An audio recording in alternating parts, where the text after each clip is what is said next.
habang ako po yung namili ng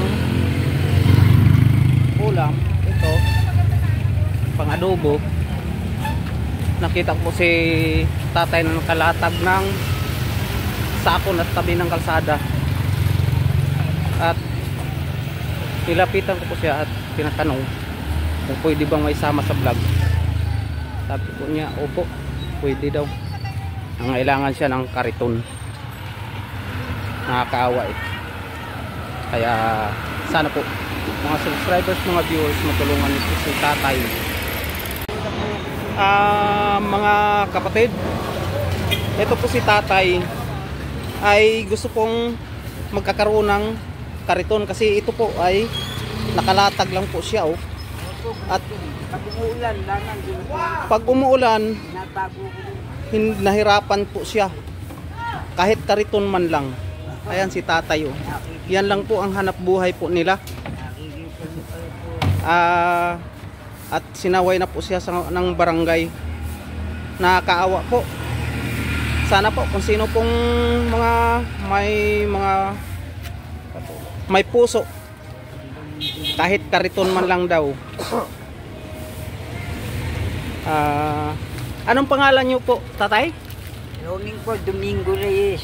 Domingo Reyes. Saan po kayo nakatira, tatay? Sa Pateros. Pateros. Ilang 79 na po ako. matanda 1946. na. 1946 po ako pinanganak. At sana po matulungan niyo po si tatay. Kaawa-awa po ang kalagayan po niya. Ito lang po, pag umuulan nahirapan po siya. Ito lang po ang pinagkukuhanan niya ng pagkain araw-araw. Pinabalot na tayo?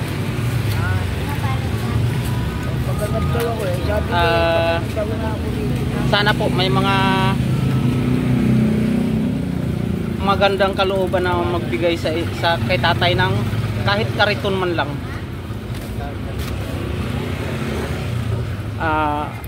Saan po kayo nakatira tay? Pateros po. Sa Pateros. Pero araw-araw nandito yan. Araw-araw po. At sana po ako po ay nananawagan sa mga aking mga subscribers, bigyan man lang ng sponsor na kariton.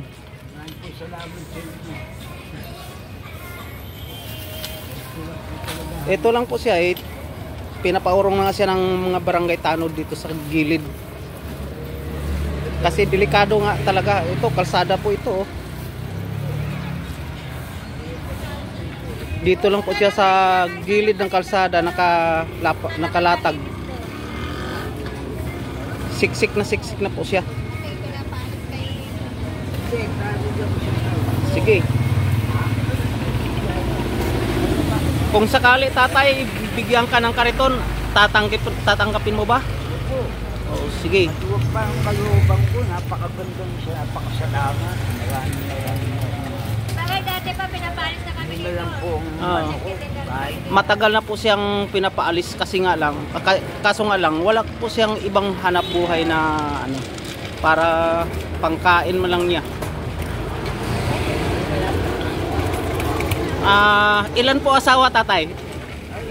Ay, isa lang pala. Akala ko dalawa. Apo, marami po. Marami po siyang apo. Ay, siyempre naman may mga pamilya rin yung mga anak.